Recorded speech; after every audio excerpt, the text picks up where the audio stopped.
the only one that is provided by ETS global team, like myself.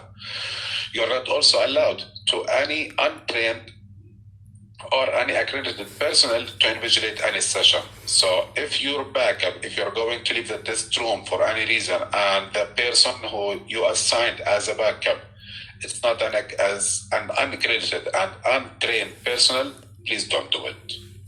It should be someone trained. You should not answer any question related to the test to the test takers, whatever it is, even if it's the meaning or translation of a single word. Do not do this. It's the responsibility as a test taker to know what is the test content and how to answer it. You should not read or eat or using your phone during the administration. So it's totally prohibited to have a test administrator at the testing room during a test using his mobile. And this is a must not do. And teachers may not invigilate any session for their own students. And here we are talking about English teachers. So if you're an English teacher, you should not supervise a session or a test for your own students.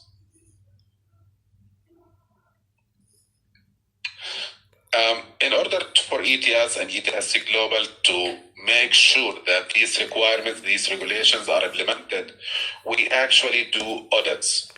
And the audits we do just to ensure that this administration procedures are fully respected and to maintain the quality standards that we set worldwide. We have multiple procedures to follow in terms of audit that we might send someone from our team and we notify you that an auditor from ETS Global is coming to visit your testing location at that day and audit that session. We might send anonymous auditor to your site without you being notified. And in other tests other than the Toefl Junior and Primary for TOEIC, for example, or Toefl ITB, sometimes we send a mystery shopper who act like a student. He pay the fees and attend the test as any normal test taker and return back to us with a report. So we do audits just to make sure that everything is set perfectly. Once we finish this training, I will be sending an invitation to each one of you to go to an online quiz. It's like a test, and it has nothing to do with the test material or the test content. It's more related to the test administration. So whatever we are going to discuss today is going to be presented in that quiz.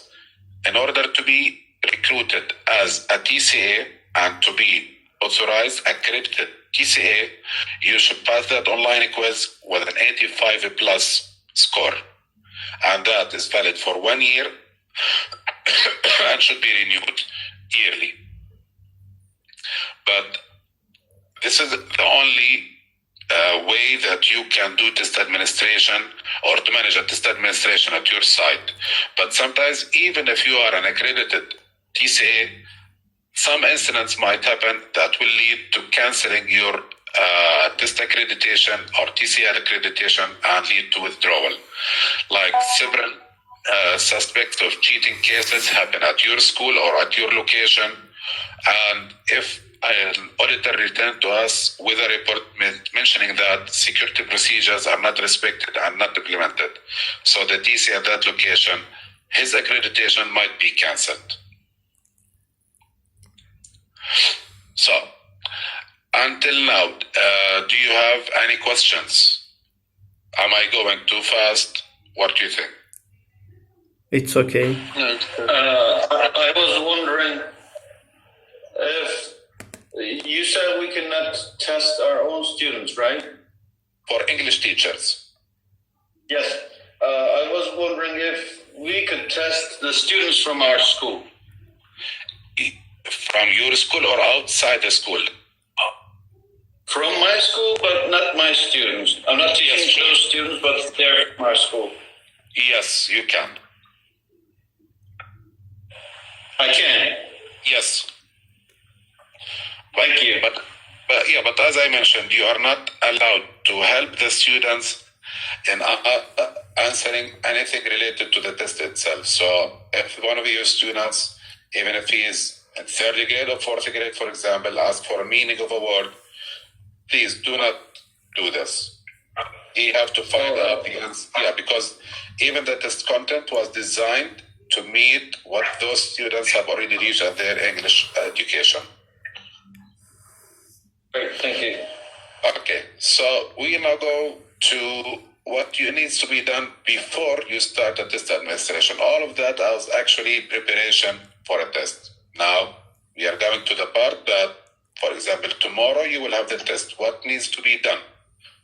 So, we mentioned earlier that there is going to be some kind of assistance available for you in your testing location, which we call proctors. So, you have to have a proctor who will be helping you, supporting you in distributing test materials, supervising the session, everything related to the test administration. So, in order to recruit a proctor, you have to make sure that this person is patient, trustworthy, reliable, and capable of attending to details, because you want this person to help you, to support you, not to be an extra load upon your shoulders during the administration.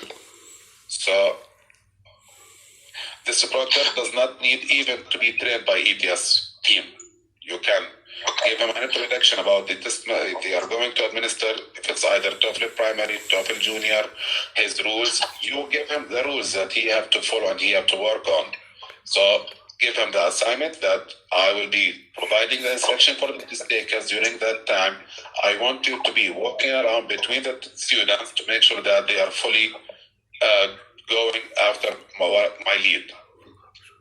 During the test, I will be doing, for example, counting the unused test booklets, and I want you to be invigilating the session. So you give him his roles and responsibilities. If one of your students wants to go to the toilets, for example, the proctor or the assistant is responsible for escorting this test taker to the toilet. If he noticed any irregularity during the test from any of the test takers, he have to report it to you, not to ETS, not to the test management, not to the school management even. He reports to you directly. So you will have proctors available at your testing rooms. And the number of proctors actually depends on the number of students that you will have at your testing room. For us, for example, in Jordan, the maximum number that we might reach in each testing room is around 24, 25. So if I have a classroom with 20 test takers, so I need one TCA for that room and one proctor. If I have between 26 to 40 test takers in one testing room, I need one TCA and two proctors for that room only. If I have test takers between 41 and 80, one TCA, three proctors. So we can notice that in each testing room, there should be at least one TCA, regardless of the number of the test takers. But the variable number is the proctors. So I have to know how many test takers I have so I can assign how many proctors do I need.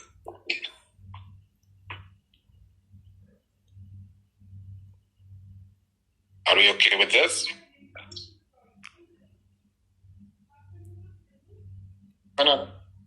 Good. Okay. The examinee handbook. Okay, I will do it.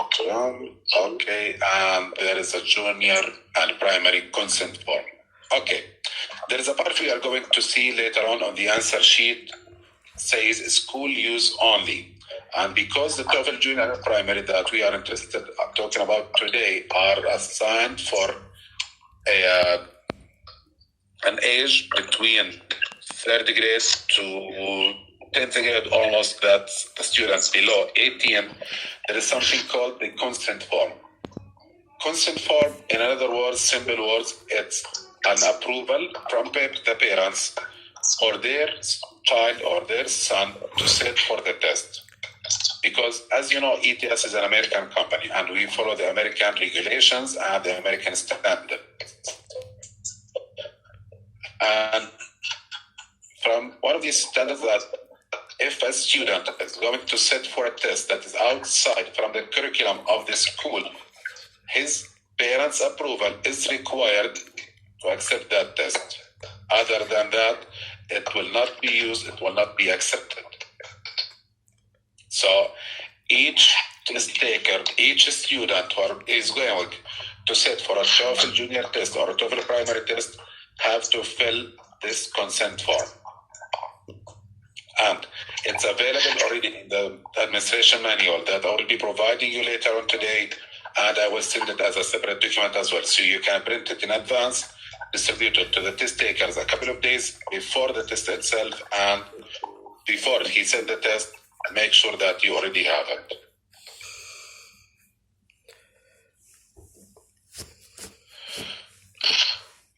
Okay. A set of test materials, we mentioned this that you receive it in a shape of a box. Okay, I have a comment from Hakan.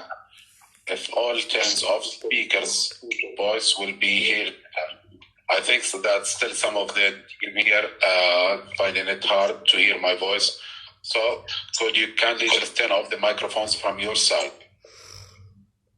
And if you have a question, as you mentioned before, use it on the chat.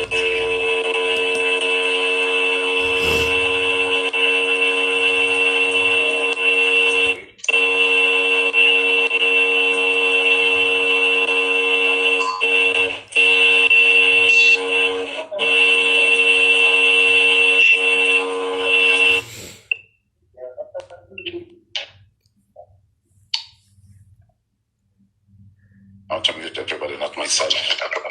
Okay. So, you receive, as we mentioned, the test materials in a shape of box or an envelope. And as I mentioned before, please make sure by the time that you receive it to open that box, inspect the content, and make sure that it's related to the test that you're going to administer. If you're going to do a test Toefl Junior, that you already received Toefl Junior test. If you are the Toefl primary, make sure that you receive Toefl primary materials. So that's one. Two, pick the numbers. Make sure that you received the same number that you requested or that you ordered. If you have 50 test takers, you should at least receive 50 test booklets with 50 answer sheets and 2 CDs. If you found Audios come only in CD. Sorry? Audio of the test. They come only in CDs. For example, we can transfer it to... Transferring the materials from CD to USB, for example, or copying it on the hard drive and later on use it, it's actually no, it's not allowed. Okay, thank you. No problem. So you counted the materials, everything is okay. Make sure that everything has been double checked. So you count from your side and ask someone from your team to double check just in case to avoid any human mistakes that might happen. If you are comfortable with what you received, put it back in the box or the envelope that you have already received, close it, seal it, keep it in a limited access secured place. Limited access means that only non-personnel at your school have access to that locker or to that safe or to that office. So if anything went wrong, anything is missing, that person has the responsibility, not yourself. So you have to be very sure that the person who stored these materials is a trustworthy and a secure location. Okay, another preparation that you need to do before you start the session, as we mentioned at the early beginning, is the test room itself. If you met or if you put in a situation that the test room does not meet the standards, it's not the end of life. So you have to move the seats, the chairs, in order to meet the minimum requirements, because that will lead to an easy administered session, and it's going to be very much comfortable for you.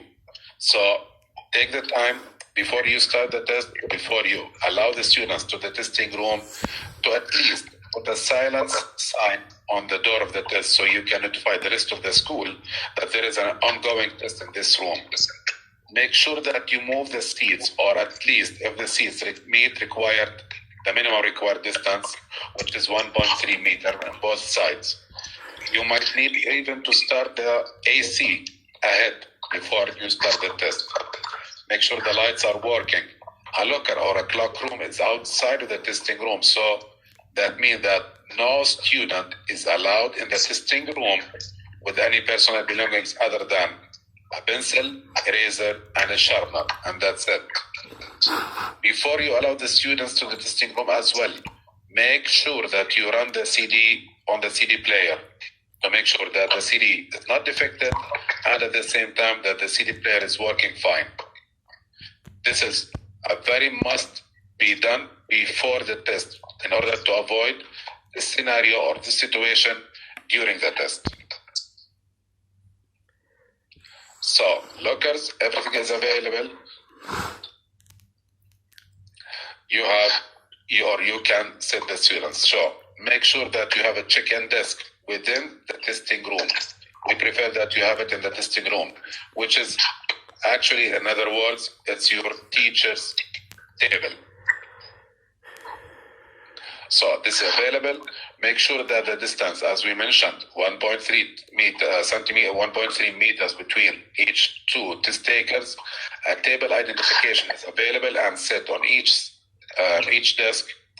The board should be available. It's going to be a very supportive tool for you during the test, and we will see later on how you can best benefit of having the board or the whiteboard at your testing room.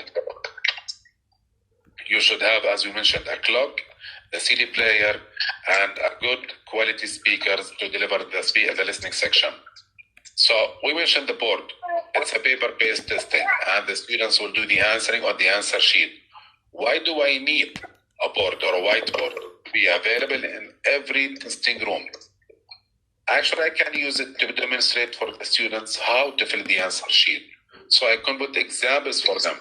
As you mentioned, we are doing this test for students from 3rd grade to the 10th grade. And I would say that most of them actually have never done this test before. So it's going to be a new experience for them. So I can show them examples how to do it, how to fill the answer sheet, how to write the name, because in Toefl Junior, we will see that later on. We will start with the family name, and then an empty space, first name, an empty space, and then father's name. So I show them how to write their names and how to fill the circles corresponding to the name. How to write the date of birth, the syntax of writing the date of birth according to the Gregorian calendar. So we will start sometimes day, month, year, or it might be year, month, and day, depending on the test that they are going to do. I should write to them also the country code. Each country worldwide has its own code, and it's very much different from the phone dial-in code.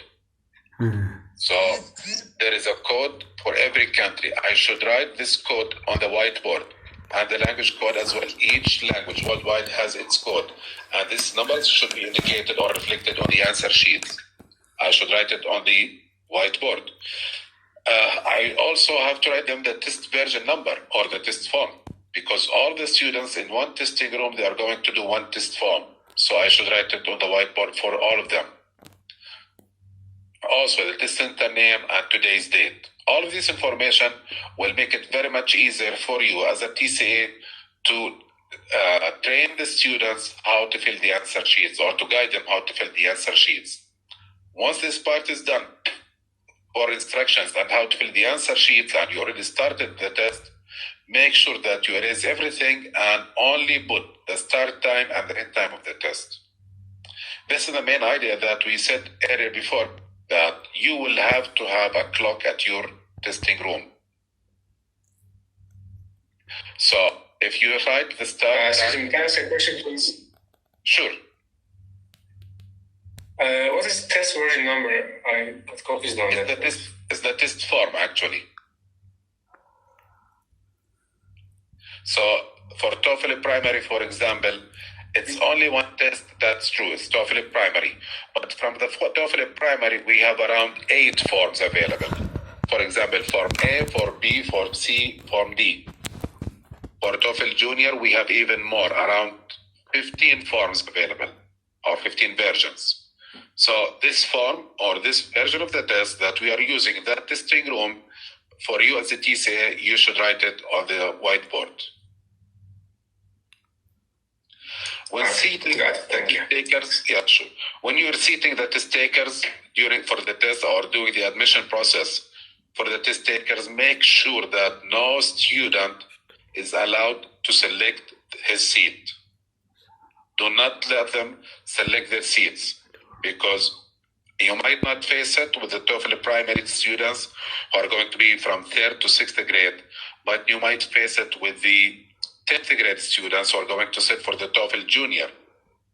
That they arrange, some students arrange together before they go into the test to sit very close to each other for cheating. So do not allow any test taker to select the seat. You see them and make sure that it is totally random.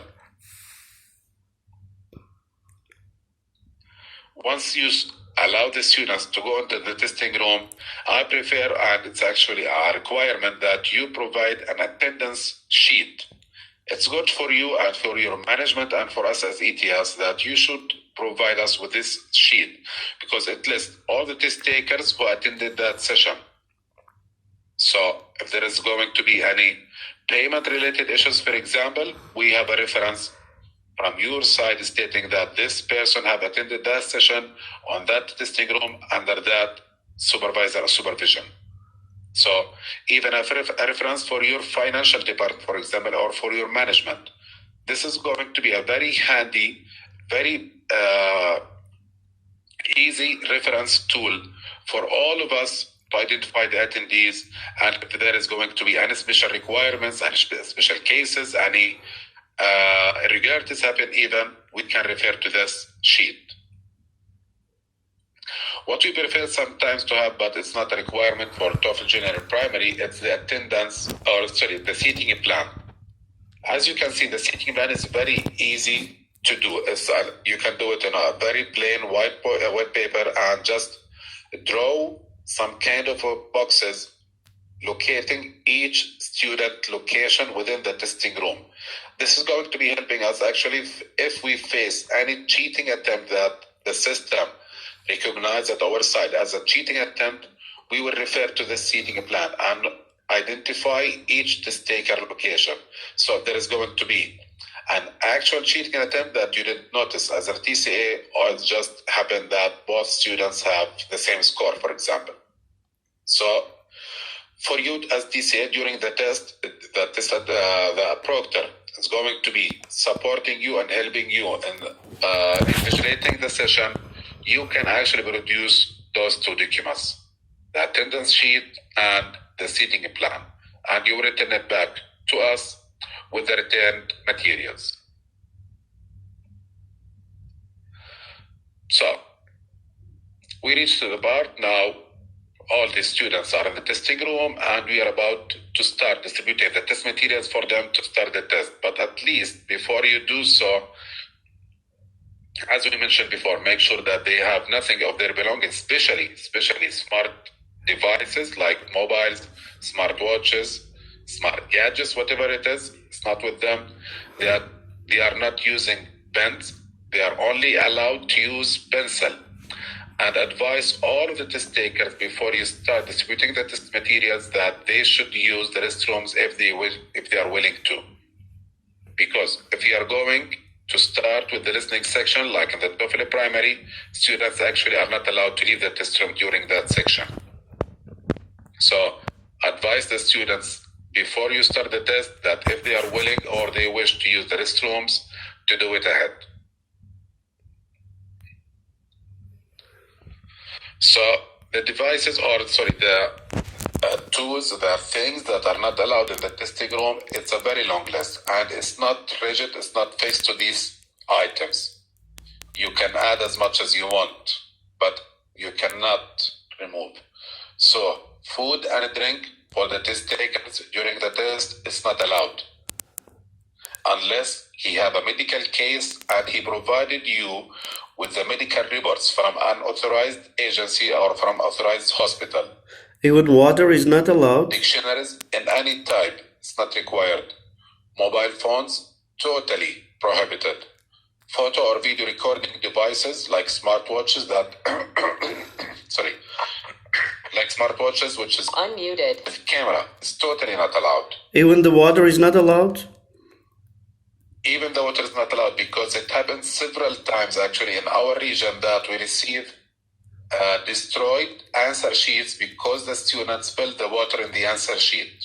Okay, thank you. So if that happened, the scanner that we use at our office for scoring this answer sheet will not be able to read that answer sheet. And that student will receive no score because of this. The test itself will last for Toefl primary 1 hour. So any student should be able to hold himself without drinking water for 1 hour. It's only 1 hour. So the normal class is actually for 40 or 45 minutes. And this is only 15 minutes extra. For Toefl Junior, Toefl Junior is used in schools from 7th grade to 10th grade. And it lasts for 1 hour and 50 minutes.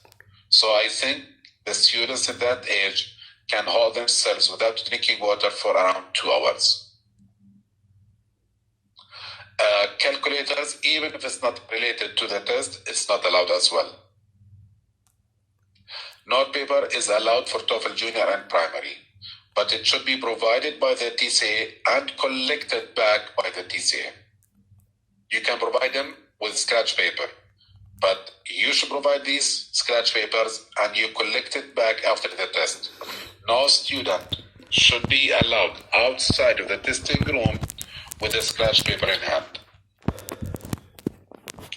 I will skip this because it's related to the other test. And now we go to the session administration part. During the administration, what needs to be done during the administration? What is your responsibilities during the test administration?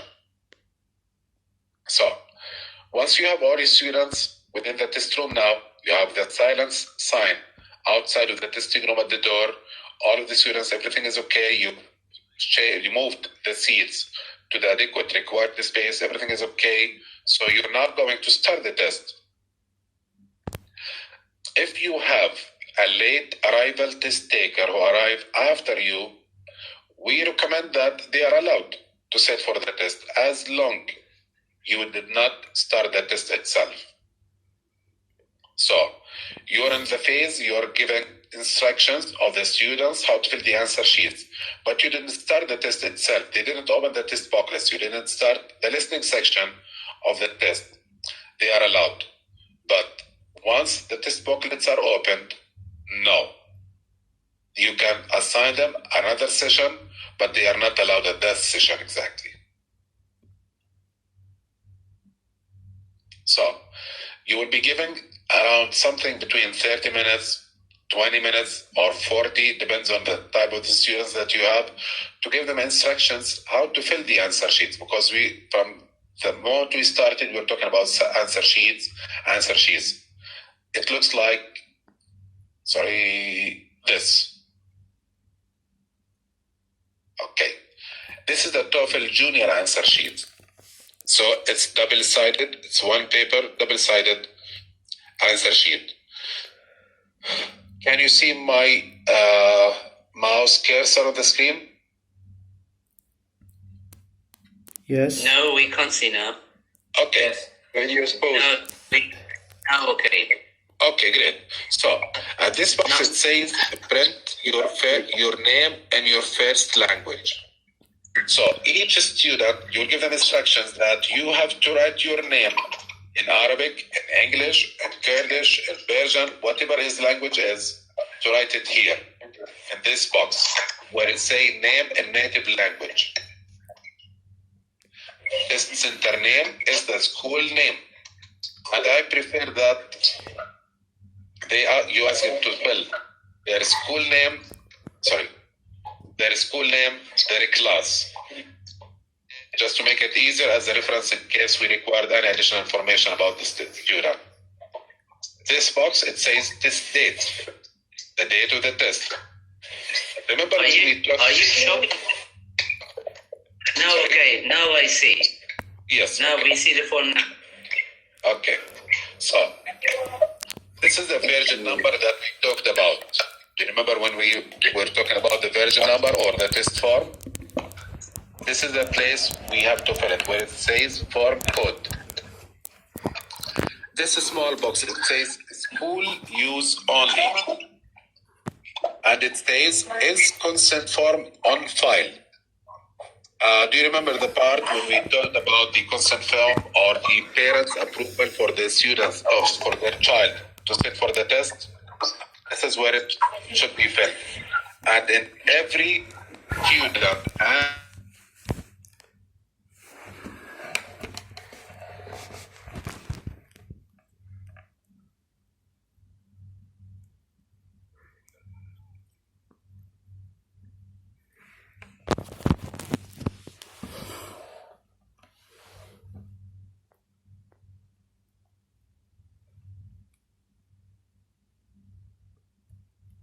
big box with circles full of letters. So you will give instructions to the students how to fill it. So you will start from left to right in capital letters, writing the family name first. All the instructions are already written here, but I prepare to provide you with instructions also in advance. So the students have to fill. Excuse me, I have a question.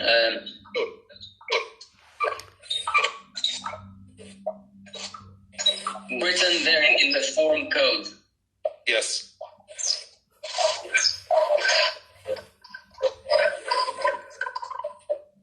Below where you have to answer yes. What's written there? What's the question there?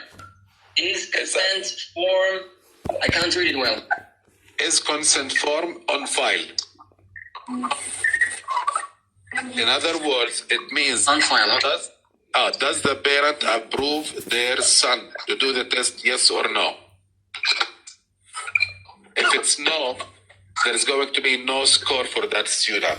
And it's going to be like he never sat for the test. It should be yes. The parents have to provide another form, a consent form next to when the students get the exam?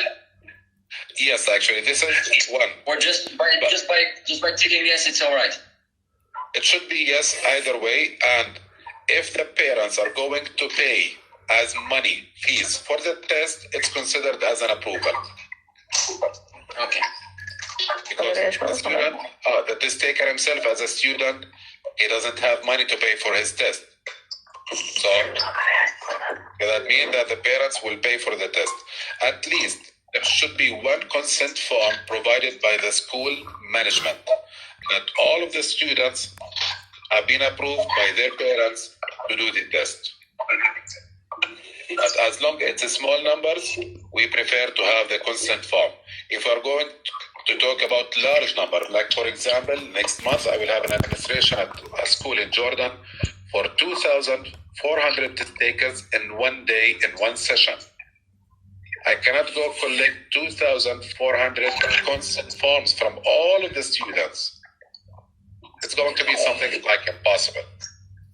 So, as long they paid for the test, it's a declared approval from the parent. So, we use one single consent form signed and sealed by the school principal, but not by ETS. Okay. We go back to this part now. We were talking about the name. We will start with family name, each letter in a box, and it should be in capital case. After writing the family name, we leave an empty box and then write the first name. Also, each letter in a box. After that, we leave an empty box and write the father's name if there is space left. Okay,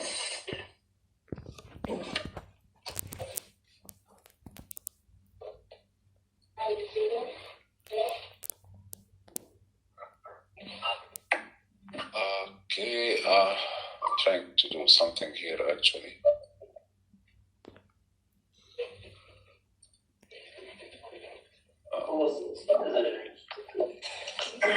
Sir, I have a question. Sure. In here they use their name, father's name, and grandpa's name. So how should we write the family name? They are not using it. You don't use family name at all. In here they don't use it. I'm using it, they are not.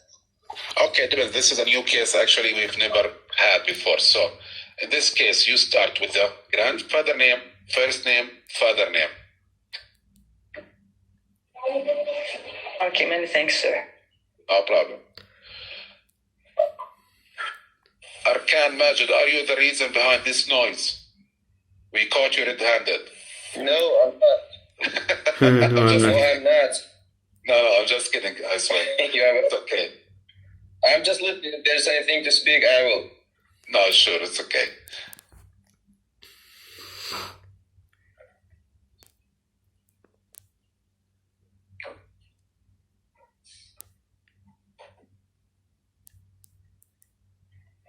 Is everything okay? Yes, I'm okay now. Good. Okay, after filling the name, grandfather name, empty box, first name, empty box, and father name, if I have a space for father name, each student have to fill the circle that correspond to the letter he wrote in the box above. Is that clear? Yes. Okay. You have to make sure. So you have to make sure that they are filling the circles correctly. So at that time comes the proctor or the assistant that you already assigned. You are giving instructions to the students how to fill this critical part of the answer sheet. And it's going to be actually time consuming at your first administration or second administration even. But later on it's going to be a routine thing. But at that time, make sure that by that time you're giving instructions and doing instructions on the whiteboard at the same time, that the proctor goes between the students, walk between the students to make sure that they all follow the instructions correctly. So it's not going to be your own responsibility. Share it with the proctor. Make sure that you walk between the students to make sure that they are writing correctly on the answer sheets. Because they are going to do this might be for their first time. So the difficulty for the third grade students is going to be might be the same for the 10th grade student. They are doing it for the first time. So they should fill the circle completely, darkened with pencil, not pen. And in each column, there's going to be one filled circle. Because one circle is going to correspond to one letter written in the box. Once you finish number 1 with the test takers, number 2, student number. If the students have numbers or ID numbers for at their school, let them write it here. So we start with numbers from left to right. The same that we did with the name. They write the numbers in the empty boxes and fill the corresponding circles below. If you don't have numbers for the students, just leave it blank. And then move to number 3. Number 3, it's about date of birth or DOB. Date of birth, they will have to write the year, month, then the date. But you have to be careful that year should be written in 4 digits, month in 2 digits, and day in 2 digits. For students who were born in days and months from 1 to 9, they should have 0102. So it's going to be 2 digits. For students who were born in 2003, for example, it should be 2003. After filling these boxes, they should also fill the circles. Number 4, country code. Each country has its own code, as you mentioned before. So make sure that they write the same number here and fill the circles. And the same also for language. Write the numbers, fill the circles.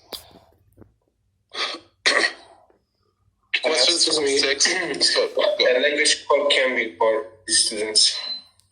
Language code? Yeah, language code and country code. It's available in the manual that I will be sending you later today. The language codes all over the world and all the countries. Okay. Yeah. Number 6, the test taker have to declare his gender, male or female.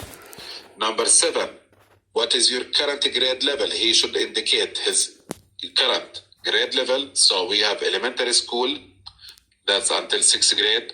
Middle school, first year, it's the 7th grade. I don't know what type of grading that you have at your part. Is it this numbers or another type?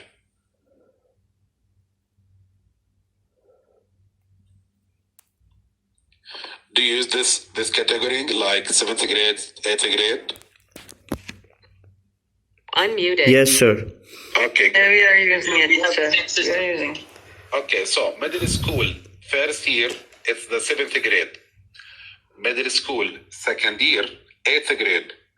Middle school, third year, it's 9th grade. High school, from 10th grade and above, and you have the other option. We never had to use the other option. Number 8, how many times have you taken the Toefl Junior test in the past? If it happened that one of your students have said for the Toefl Junior before, he can choose one. If it's 2 times before, then twice. If it's going to be his first time to do the Toefl Junior test, he just simply have to fill none. Number 9, sure. Sorry about number 7. What is your current grade level? We have prep classes. Prep classes. Yeah, not 7. They have finished grade 6 and they come to be prepared for Okay. English. At this stage, they should they still have to select elementary because they didn't start the 7th grade yet. Okay. Thank you. Yes. So, number 9, indicate, including this year, how many years have you been studying English at school? So you have to indicate how many years he was studying English at school, and this does not include the KG. So you will start counting from the 1st grade. Number 10, how many hours per week do you study English in your regular school? So we are talking now about how many English classes that he have at his weekly school calendar. And each English class, it's considered a 1 hour. Number 11, how many hours per week do you study English outside of your regular school? So if his parents teach him, he have a tutor at home or going to an English language training center, he have to count how many hours per week he study English outside of the school. And number 12, the last thing, it says, have you lived in an English-speaking country? And we tell the students that we are talking about a country that only uses English for daily communication, like the US, UK, Canada, Australia, something like that. So this is the first phase or the first part of the answer sheet, and this is the second part of the answer sheets where the students have to fill their answer. So you will start with the listening comprehension, language form and meaning, and then the reading comprehension. Number 13 and 14, we are not going to use them, so they remain blank. At each section of the test, there are going to be 2 answered questions as samples that the students have to fill in the answer sheet. Each section of the test have 24 questions with 4 multiple answers. So each student have to select 1 circle for each question. It's a multiple choice test. And at the same time, if the student have multiple answers for 1 question, that question will be cancelled or will be dropped. Is that clear point? Yes, sir. Okay. Very clear. I would like to indicate one more thing related to the Toefl Junior and Primary answer sheet, that this is the right way to fill the answer sheets. Only one correct way, that the students have to fill the answer sheet with pencil. So a tick or an X or a small point or whatever it is, or circling outside of the answer itself circle, it's not going to be used or it's not going to be scored. Only when the student fill the answer sheet completely with the pencil. So that was the Toefl Junior answer sheet. The Toefl Primary, it's almost the same. We use Toefl Primary for students